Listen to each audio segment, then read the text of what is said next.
হ্যাঁ দোস্ত, welcome to my আপনাদের জাকির ইউটিউব চ্যানেল থেকে বা ফেসবুক চ্যানেল থেকে একটু স্বাগতম জানাইছি। আমাদের আমি হয়ে রয়েছি উড়ি নাই আর একটা জিনিস দেখাম উড়ে নিয়ে জুবিন দাতা যেটা দেখায় আমি ওখানে সেম টু সেম আজকে দেখাম আর কপি করবো।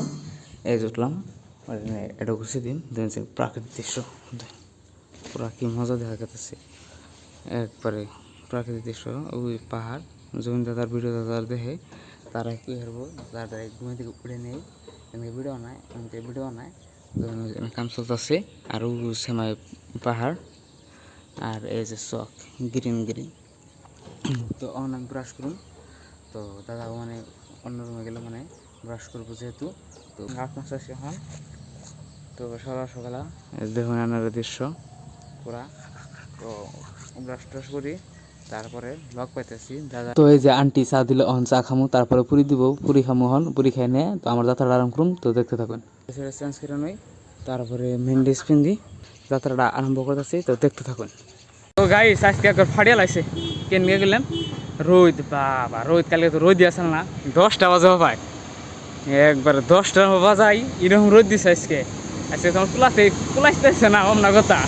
তো এখন বর্তমানে আমি আছি সরাইঘাট রণ স্মৃতি উদ্যানের সামনে অল্প জিরাইতেছি অল্প যেহেতু আসতে অল্প জিরাইতেছি তো আজকে যে সোনাপুর যাম জমিন ক্ষেত্রলৈ তো দেখতে থাকুন। তো গাইস আজকে একবার ফাড়িয়া লাগছে কি কমু মানে ওভার রোদ আজকে তো আজকে একটু চালাইতেছি আর জিরোনি নিতেছি মানে দেশ নিতেছি তো দুনিয়ার গাছ ইন্দা সবাই জাস্ট রেল গেল ভিডিওটা করা হলাম না আইতে মানে গেল গা।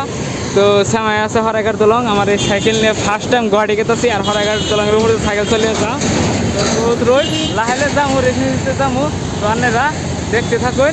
তো যাই হরাইঘাট দলংয়ের উপরে যে লক পাইতেছি তো গাছ আজকে বহুত রোদ দিছে বহুত কষ্ট দিতেছে। এই আমার নতুন সাইকেল নিয়ে ফাইনালি গুয়াহাটি গেতেছি গুয়াহাটি বাইলে নি পারায় আর এই যে হরাইঘাট দলং এর উপরে গেতেছি আমার এই সাইকেল নিয়ে ফার্স্ট টাইম আগে ওরা আইসে কিন্তু এই সাইকেল নিয়ে যেহেতু নতুন সাইকেল তো এই যে হরাইঘাট দলং আরও ওটা হয়েছে নতুন হরাইঘাট দলং। তো গাইস বেশি ভিডিও করতেছি না কারণ ওভার রোদ তারপরে সাইকেল চালাই গুয়াহাটির রাস্তা যেহেতু তো আমার সেমাই দেয়ারবান খানাপাড়া আছে 11 কিলোমিটার আর জমিন ক্ষেত্র আছে এন থেকে 19 কিলোমিটার। তো ডাইরেক্ট এখন খানাপাড়া বা জমিন ক্ষেত্র যে লক পাই হ্যালো গাইস আমি আইয়া পাইছি এটা হচ্ছে যে দাদার সমাধি ক্ষেত্র আইয়া পাইলাম বহুত কষ্ট করে। তো আমার মনে এখনো কইতেছে যে দাদা কোন না কোনে আছে মনে হয় না যে দাদা এই পৃথিবীতে নাইকে। তো ঢোকার আগেই দাদার আমার মনে থেকে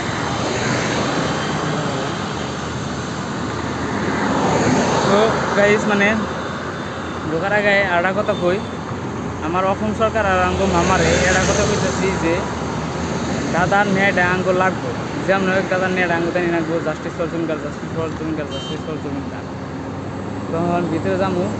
গাইজ দাদার সমাধি ক্ষেত্রতে আয়া পাইছি এখন দাদারে আগে হেও জানিয়ে নই হেও জানি এখন যামু তো যে হেও জানাইতেছি তো যে আমার লগে দেখতেছুন গামছা এই গামছাটা দাদার আমি দিমু আমার মনের দিকে কি কমু দাদার তো যেমন আমি লাইফে দেখে হারি না ফেস টু ফেস তো সেই জন্য দাদার নিকে আমি বাড়ি থেকে গামছা নিয়েছি এই যে আমার হাতে দেখারুন গামছা এখন দাদার সমাধি ক্ষেত্রতে এনি টাইম মানুষ থাকে এই জন্য আমি গেতাছি হেও জানি নই হেও জানিতেছি তারপরে বান্ধব গামছা এই যে বান্ধাছি গামছা বানলাম এখন দাদার সমাধি ক্ষেত্রটা চাইছে দেহু চারো ফেলে ঘুরে ফিরে দেহমু তো দেখতে থাকুন।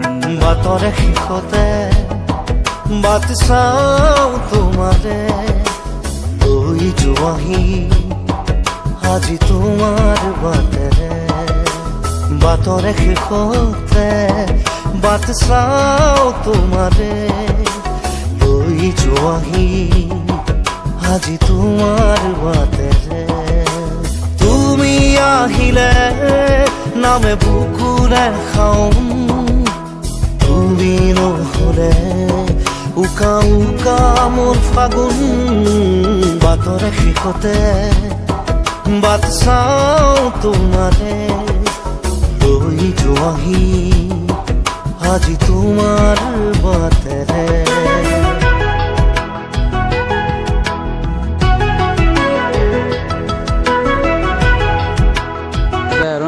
আমি জুবিন দাদার সমাধি ক্ষেত্রতে আছি তো দাদার এনে টুফি আসাল রাহা এই যেন টুফি আড়া আছে তো দাদার তো কোনদিন আমি দেখি নাই ফেস টু ফেস তো দাদার টুপিটা আমি শুয়ে দেখলাম তো তিনটে তুমি আমি